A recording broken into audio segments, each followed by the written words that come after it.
ഒരു 2 months back ഞങ്ങളുടെ ക്ലിനിക്കിൽ ഒരു പേഷ്യൻ്റ് വന്നിട്ടുണ്ടായിരുന്നു. ആളുടെ ഒരു പ്രധാന ബുദ്ധിമുട്ടെന്ന് പറയുന്നത് ഈ പൈൽസ് അല്ലെങ്കിൽ ഫിഷർ പോലുള്ള പ്രശ്നങ്ങളൊക്കെ ആയിരുന്നു. അപ്പം ഞാൻ അതൊരു എക്സാമിൻ ചെയ്ത സമയത്ത് ആൾക്ക് ചെറിയൊരു തടിപ്പുണ്ട്. അതുപോലെ തന്നെ ആൾക്ക് ഭക്ഷണം കഴിക്കുന്ന സമയത്ത് അല്ലെങ്കിൽ എന്തെങ്കിലും ഒരു നോൺ വെജ് എടുത്തു കഴിഞ്ഞാൽ അല്ലെങ്കിൽ കുറച്ചൊന്ന് ഫൈബർ കുറഞ്ഞാൽ, നാരുകൾ അവരുടെ ഭക്ഷണത്തിൽ കുറഞ്ഞാലുള്ള ബുദ്ധിമുട്ടും കാര്യങ്ങളൊക്കെ ആയിരുന്നു.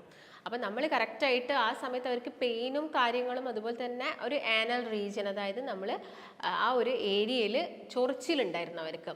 അപ്പോൾ നമ്മൾ ആ ഒരു സമയത്ത് അവർക്ക് ബുദ്ധിമുട്ടുള്ളത് കൊണ്ട് മെഡിസിൻസ് കൊടുത്തു. കറക്റ്റായിട്ട് അവർ 1 മന്ത് ആ മെഡിസിൻസ് എടുത്തു. മെഡിസിൻസ് എടുത്ത സമയത്ത് തന്നെ അവർക്കുള്ള പ്രശ്നങ്ങളും കാര്യങ്ങളൊക്കെ കുറഞ്ഞു.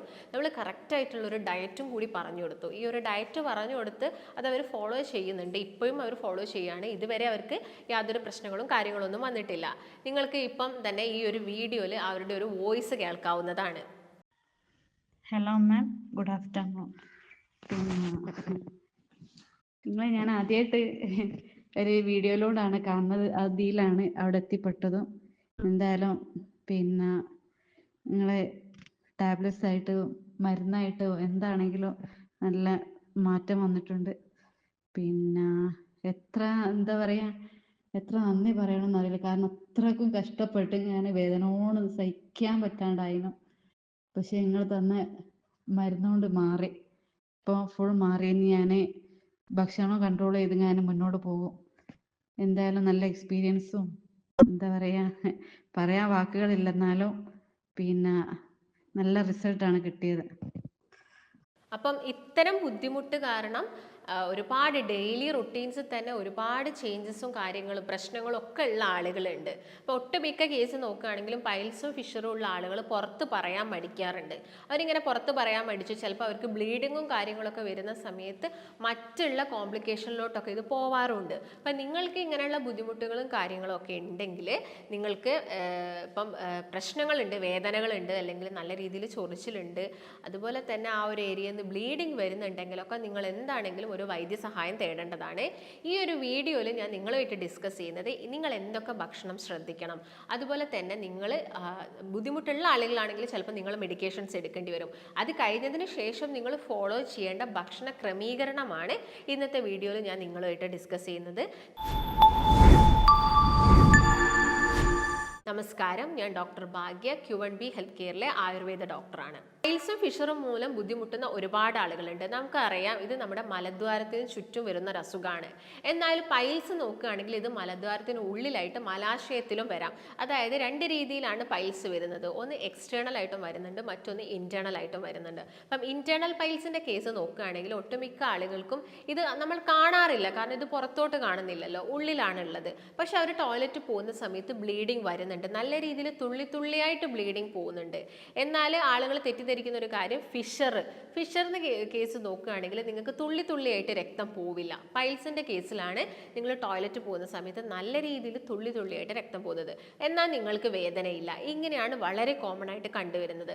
അതിനുള്ള ഒരു കാരണം ഇന്റേണൽ പൈൽസിൽ നമ്മുടെ മലാശയത്തിനുള്ളിൽ സിരകളില്ല, അഥവാ രക്തക്കുഴലുകളൊന്നുമില്ല. അതുകൊണ്ട് നിങ്ങൾക്ക് ബുദ്ധിമുട്ടുണ്ടായാലും നിങ്ങൾക്ക് വേദന വരേണ്ട ആവശ്യകതയില്ല. എന്നാൽ പുറത്താണ് നിങ്ങൾക്കിപ്പം പൈൽസ് ഉള്ളതെങ്കിൽ നിങ്ങൾക്ക് ശക്തമായിട്ടുള്ള വേദന ഉണ്ടാവാനുള്ള ചാൻസസ് കൂടുതലാണ്. കാരണം അവിടെ സിരകളും രക്തക്കുഴലുകളും ഒക്കെ ഉണ്ട്. എന്നാൽ ഫിഷറിൻ്റെ കേസ് നോക്കുകയാണെങ്കിൽ അത് ടോട്ടലി ഡിഫറെൻ്റ് ആയിട്ടുള്ള ഒരു കണ്ടീഷനാണ്. വെറും നമുക്ക് ഭക്ഷണം കൊണ്ട് തന്നെ റിവേഴ്സ് ചെയ്യാൻ പറ്റുന്ന ഒരു കണ്ടീഷനാണ് ഫിഷർ എന്ന് പറയുന്നത്. നിങ്ങൾക്ക് കോൺസ്റ്റിപ്പേഷൻ വരുന്നു, മലബന്ധം വരുന്നു, അതിൻ്റെ ഭാഗമായിട്ട് വരുന്ന കണ്ടീഷനാണ് ഫിഷർ എന്ന് പറയുന്നത്. നമ്മുടെ മലദ്വാരത്തിന് ചുറ്റുമുള്ള സ്കിന്ന് ചെറുതായിട്ട് പൊട്ടുന്നു. അപ്പോൾ നിങ്ങൾ ടോയ്ലറ്റ് പോകുന്ന സമയത്ത് നിങ്ങൾക്ക് നല്ല നീറ്റലായിരിക്കും. ചിലപ്പോൾ നിങ്ങൾക്ക് ടോയ്ലറ്റ് പോവാൻ തന്നെ പേടിയായിരിക്കും. കാരണം നിങ്ങൾ കൂടുതലായിട്ടും പ്രഷർ അല്ലെങ്കിൽ കോൺസ്റ്റിപ്പേറ്റഡ് ആണെങ്കിൽ നിങ്ങൾ പ്രഷർ ചെയ്യുമ്പം ആ ഒരു ഏരിയ വീണ്ടും പൊട്ടുന്നു, വികസിക്കുകയാണ് ചെയ്യുന്നത്. അപ്പോൾ വീണ്ടും പൊട്ടുന്നു. അത് നമുക്ക് നല്ല രീതിയിലുള്ള നീറ്റലും കാര്യങ്ങളൊക്കെ ഉണ്ടാക്കുന്നുണ്ട്. അപ്പോൾ നിങ്ങൾ മെയിനായിട്ടും ശ്രദ്ധിക്കേണ്ടത് ഭക്ഷണ ക്രമീകരണം തന്നെയാണ്. നമുക്കൊരു ഫിഷറുള്ള പേഷ്യൻ്റ് വന്നു കഴിഞ്ഞാൽ ഞാൻ ആദ്യം പറയുന്നത് നിങ്ങൾക്ക് മെഡിസിൻസ് ഇപ്പം താൽക്കാലികമായിട്ടുള്ള ഈ ഒരു വേദനയും കാര്യങ്ങളും കുറയ്ക്കാനാണ്. ചിലപ്പോൾ നിങ്ങൾ മെഡിസിൻസ് നിർത്തി കഴിഞ്ഞു, നിങ്ങൾ വീണ്ടും നിങ്ങളുടെ ഭക്ഷണമൊക്കെ ക്രമം തെറ്റിച്ച് കഴിക്കുക, അല്ലെങ്കിൽ അതിൽ അനാവശ്യമായിട്ടുള്ള ഈ റെഡ് മീറ്റ് മീറ്റ്സും കാര്യങ്ങളൊക്കെ നിങ്ങൾ കൂടുതലായിട്ട് എടുക്കുന്നുണ്ടെങ്കിൽ നിങ്ങൾക്ക് അത് വീണ്ടും വരാനുള്ള ചാൻസസ് കൂടുതലാണ്. അപ്പം നിങ്ങൾ മെയിനായിട്ടും നിങ്ങൾ കോൺസെൻട്രേറ്റ് ചെയ്യേണ്ടത് നിങ്ങളുടെ ഫുഡിലാണ്. അപ്പം നിങ്ങൾക്ക് ഫുഡിൽ നിങ്ങൾക്ക് എന്തൊക്കെ കാര്യങ്ങൾ ഇൻക്ലൂഡ് ചെയ്യാൻ വേണ്ടിയിട്ട് സാധിക്കും പറയുകയാണെങ്കിൽ, നമ്മൾ കോൺസ്റ്റിപ്പേറ്റഡ് ആവരുത്, അതിന് നന്നായിട്ട് വെള്ളം കുടിക്കണം. നിങ്ങൾ ഒരു ദിവസം 8 മുതൽ 12 ഗ്ലാസ് വരെ വെള്ളം കുടിക്കാൻ വേണ്ടിയിട്ട് നോക്കുക. ആ വെള്ളത്തിൽ വേണമെങ്കിൽ നിങ്ങൾക്ക് ചിയാ സീഡ് ആഡ് ചെയ്തിട്ട് വെള്ളം എടുക്കാം. ചിയാ സീഡിൽ ഫൈബർ കൂടുതലാണ്. അതുകൊണ്ട് തന്നെ ആ വെള്ളം കുടിക്കുമ്പോൾ നമ്മുടെ മലാശയത്തിൽ വരുന്ന അല്ലെങ്കിൽ നിങ്ങളുടെ മറ്റുള്ള ഡൈജസ്റ്റീവ് ട്രാക്റ്റിൽ വരുന്ന പ്രശ്നങ്ങളൊക്കെ കുറയ്ക്കാൻ വേണ്ടിയിട്ട് ഈ ഒരു ചിയാ സീഡ് ഹെൽപ്പ് ചെയ്യും. അത് നിങ്ങളുടെ ഡയറ്റിൽ ഇൻക്ലൂഡ് ചെയ്യുക. അതുപോലെ തന്നെ നിങ്ങൾ ഭക്ഷണം കഴിക്കുമ്പോൾ ഏത് ഭക്ഷണമാണെങ്കിലും അത് നന്നായിട്ട് ചവച്ചരച്ച് കഴിക്കാൻ വേണ്ടിയിട്ട് നോക്കുക. നന്നായിട്ട് ചവച്ചരച്ച് ഫുഡ് കഴിക്കുക. അതുപോലെ നിങ്ങൾ കഴിക്കുന്ന ഭക്ഷണത്തിൽ കൂടുതലും ഇലക്കറികൾ ഉൾപ്പെടുത്തുക. ചീര, മുരിങ്ങയുടെ ഇലകൾ, അതുപോലെ തന്നെ തകര, ഇങ്ങനെയുള്ള ഇലകളൊക്കെ നിങ്ങളുടെ ഭക്ഷണത്തിൽ നന്നായിട്ട് ഇൻക്ലൂഡ് ചെയ്യുക. അതുപോലെ നിങ്ങൾ മോരും നല്ല പ്രോബയോട്ടിക്സ് കഴിക്കണം. മോരോ അല്ലെങ്കിൽ തൈരോ എടുക്കുക. നിങ്ങളിപ്പോൾ മോര് കാച്ചി കുറച്ച് മഞ്ഞളും കൂടി ആഡ് ചെയ്യുകയാണെങ്കിൽ ഇൻഫ്ലമേഷൻസ്, നിങ്ങളുടെ മലാശയത്തിലൊക്കെ ഉള്ള ഇൻഫ്ലമേഷൻസ് കുറയ്ക്കാൻ ഇത് സഹായിക്കുന്നു. അപ്പം ഈ ഒരു ഭക്ഷണം നിങ്ങൾ പ്രത്യേകം ശ്രദ്ധിക്കുക. പിന്നെ ശ്രദ്ധിക്കേണ്ടത് നാരുകൾ കൂടുതലുള്ള പച്ചക്കറികളും അതുപോലെ തന്നെ പഴങ്ങളുമാണ്. പച്ചക്കറികളുടെ കേസ് നോക്കുകയാണെങ്കിൽ നമുക്ക് എല്ലാവർക്കും അറിയാം, കൂടുതൽ നാരുകളുള്ള പച്ചക്കറികൾ ഇപ്പം വാഴയുടെ തട്ടയിലുണ്ട്, വാഴപ്പിണ്ടിയിലുണ്ട്. അതുപോലെ തന്നെ ഗ്രീൻ വെജിറ്റബിൾസിലുണ്ട്. അതായത് ക്യാബേജ്, കോളിഫ്ലവർ ഉണ്ട്, ബ്രൊക്കോളി, ഇതിലൊക്കെ നല്ല നാരുകൾ കൂടുതലായിട്ടുണ്ട്. അതുപോലെ വെണ്ടയ്ക്ക, വഴുതിനങ്ങ, ഇത് നിങ്ങളുടെ ഭക്ഷണത്തിൽ മാക്സിമം ഇൻക്ലൂഡ് ചെയ്യുക. കിഴങ്ങ് വർഗ്ഗങ്ങൾ നോക്കുകയാണെങ്കിൽ ഇപ്പം ചേന കഴിക്കുന്നതൊക്കെ പൈൽസ് രോഗം കുറയ്ക്കാൻ വേണ്ടിയിട്ട് സഹായിക്കും. ആയുർവേദത്തിലാണെങ്കിലും കാട്ടുചേന ഉപയോഗിച്ച് നമ്മൾ അതിന് ലേഹ്യങ്ങളും കാര്യങ്ങളും പൈൽസ് രോഗികൾക്ക് കൊടുക്കുന്നുണ്ട്. അപ്പം ചേന നിങ്ങൾക്കിപ്പം കിട്ടുന്നുണ്ടെങ്കിൽ അത് നിങ്ങൾ മാക്സിമം യൂസ് ചെയ്യുക. പിന്നെ കഴിക്കേണ്ടത് സാലഡുകളാണ്. അതായത് നിങ്ങൾ ഉള്ളി ഉപയോഗിക്കുക, വലിയ ഉള്ളി ആയിക്കോട്ടെ ഇല്ലെങ്കിൽ ചെറിയ ഉള്ളി ആയിക്കോട്ടെ. കുക്കുംബർ നന്നായിട്ട് നിങ്ങളുടെ ഭക്ഷണത്തിൽ ഇൻക്ലൂഡ് ചെയ്യുക. കൂടുതൽ വാട്ടർ കണ്ടന്റ് ഉള്ളതാണ് കുക്കുംബർ എന്ന് പറയുന്നത്. ഫ്രൂട്ട്സിൻ്റെ കേസ് നോക്കുകയാണെങ്കിൽ ആപ്പിൾ കഴിക്കാൻ വേണ്ടിയിട്ട് പ്രത്യേകം ശ്രദ്ധിക്കുക. അതുപോലെ തന്നെ മുന്തിരി നിങ്ങൾക്ക് കഴിക്കുക. വൈറ്റമിൻ സി റിച്ചിലും ഫൈബേഴ്സ് കൂടുതലുണ്ട്. നാരങ്ങ, മുസമ്പി, ഇതിലൊക്കെ ഫൈബേഴ്സ് കൂടുതലാണ്. മാമ്പഴത്തിലും നല്ല രീതിയിലുള്ള ഫൈബർ ഉണ്ട്. മോഷൻ പോവാനൊക്കെ മാമ്പഴം നമ്മളെ ഹെൽപ്പ് ചെയ്യുന്നുണ്ട്. ഇപ്പോൾ ചക്കയാണെങ്കിലും പഴുത്ത ചക്കയാണെങ്കിലും നിങ്ങൾക്ക് എടുക്കാം. പക്ഷെ നിങ്ങൾ ഡയബറ്റീസ് പേഷ്യൻ്റ് ഒക്കെ ആണെങ്കിൽ ആ ഒരു കാര്യങ്ങൾ ശ്രദ്ധിക്കുക. പേരക്ക നിങ്ങളുടെ ഭക്ഷണത്തിൽ നന്നായിട്ട് ഇൻക്ലൂഡ് ചെയ്യാൻ വേണ്ടിയിട്ട് ശ്രദ്ധിക്കുക. അതുപോലെ ചില ആളുകൾ പറയാറുണ്ട് മുട്ട കഴിക്കുന്ന സമയത്ത് കോൺസ്റ്റിപ്പേഷൻ വരുന്നു എന്നുള്ളത്. മുട്ട കഴിക്കുന്ന സമയത്ത് കോൺസ്റ്റിപ്പേഷൻ വരുന്നുണ്ടെങ്കിൽ നിങ്ങൾ ഒരിക്കലും മുട്ട കഴിക്കാതിരിക്കരുത്. കാരണം മുട്ടയിലുള്ള പ്രോട്ടീൻസ്, ഒരു കംപ്ലീറ്റ് ഫുഡ് തന്നെയാണ് മുട്ട എന്ന് പറയുന്നത്. നിങ്ങൾക്ക് മഞ്ഞയാണ് കഴിക്കുന്നത് സമയത്ത് ഈ ഒരു ബുദ്ധിമുട്ട് വരുന്നതെങ്കിൽ നിങ്ങൾ ഒരു മുട്ട നിങ്ങൾക്ക് എല്ലാ ദിവസവും കഴിക്കാം. നിങ്ങൾ സാലഡുകൾ മാക്സിമം എടുക്കുന്ന സമയത്ത് നിങ്ങൾക്ക് ആ ഒരു കോൺസ്റ്റിപ്പേഷൻ പ്രശ്നങ്ങൾ വരില്ല. അല്ലെങ്കിൽ നിങ്ങൾ നന്നായിട്ട് വെള്ളം കുടിക്കുക. പിന്നെ ചായ, കോഫി ഒക്കെ കുടിക്കുന്ന ആളുകളാണെങ്കിൽ അതൊക്കെ കംപ്ലീറ്റ് ഒഴിവാക്കുക തന്നെ നല്ലതായിരിക്കും. വയറ് കോൺസ്റ്റിപ്പേഷന് ഇതൊരു പ്രശ്നം. കോഫി പ്രത്യേകിച്ച് വയറ് കോൺസ്റ്റിപ്പേറ്റഡ് ആവാൻ വേണ്ടിയിട്ട് കാരണമാവുന്നുണ്ട്. പിന്നെ ചോക്ലേറ്റുകളാണ്, മൈദ അടങ്ങിയ ഭക്ഷണങ്ങളൊക്കെ കോൺസ്റ്റിപ്പേഷന് കാരണമാവുന്നുണ്ട്.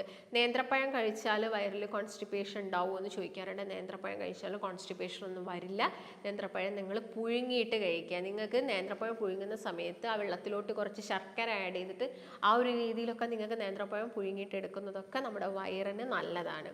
അതുപോലെ തന്നെ വേറെ എന്തെങ്കിലും ടിപ്സോ കാര്യങ്ങളോ അല്ല, നമ്മുടെ ഭക്ഷണം തന്നെയാണ് നമുക്ക് ഈ ഒരു കോൺസ്റ്റിപ്പേഷനും മലബന്ധം അതുപോലെ തന്നെ പൈൽസും ഫിഷറും പോലുള്ള പ്രശ്നങ്ങളൊക്കെ ഉണ്ടാക്കുന്നത്.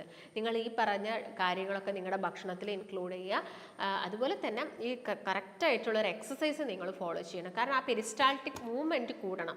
എന്നാൽ മാത്രമേ നമുക്ക് നമ്മുടെ വയറ്റിലൊക്കെ ഡൈജഷനൊക്കെ കുറച്ചും കൂടി ഈസി ആവുള്ളൂ. അപ്പോൾ ഡൈജഷൻ കുറച്ചും കൂടി ഈസി ആവാൻ വേണ്ടിയിട്ട് കാര്യങ്ങൾ ചെയ്യുക. ചിക്കൻ കഴിക്കുന്ന സമയത്ത് ചില ആളുകൾക്ക് ചൊറിച്ചിലും ബുദ്ധിമുട്ടുണ്ടാവാറുണ്ട്. അങ്ങനെയുള്ള ആളുകളാണെങ്കിൽ അത് ഒഴിവാക്കുക.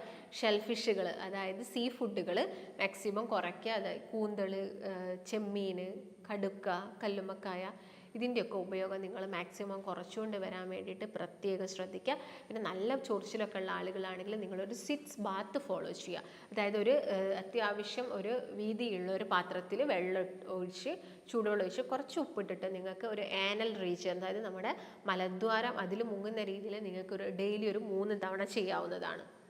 അതുപോലെ ഇപ്പം ആയുർവേദത്തിലൊക്കെ ആണെങ്കിൽ ഒരുപാട് ഓയിൻമെൻറ്റും കാര്യങ്ങളൊക്കെ ഇതിന് ആ ചൊറിച്ചിലും കാര്യങ്ങളും കുറയ്ക്കാൻ വേണ്ടിയിട്ടൊക്കെ സഹായിക്കുന്നുണ്ട്. ഈ ഒരു ഫുഡ് പാറ്റേൺസ് ഒക്കെ ഫോളോ ചെയ്തിട്ടും നിങ്ങൾക്ക് ഈ ഒരു പൈൽസ് രോഗം അല്ലെങ്കിൽ ഒരു ഫിഷർ പോലുള്ള പ്രശ്നങ്ങൾ കുറയുന്നില്ലെങ്കിൽ മാത്രം നിങ്ങൾ മെഡിക്കേഷൻസ് സ്റ്റാർട്ട് ചെയ്യുക. അപ്പോൾ നിങ്ങൾക്ക് ഈ ഒരു അസുഖത്തിനെ കുറിച്ചിട്ട് എന്തെങ്കിലും ഡൗട്ട്സോ കാര്യങ്ങളോ ഒക്കെ ഉണ്ടെങ്കിൽ നിങ്ങൾ താഴെ കാണുന്ന നമ്പറിൽ കോൺടാക്റ്റ് ചെയ്യുക. നമുക്ക് മറ്റൊരു നല്ല ഹെൽത്ത് ടോപ്പിക്ക് വെച്ച് വീണ്ടും കാണാം. നന്ദി.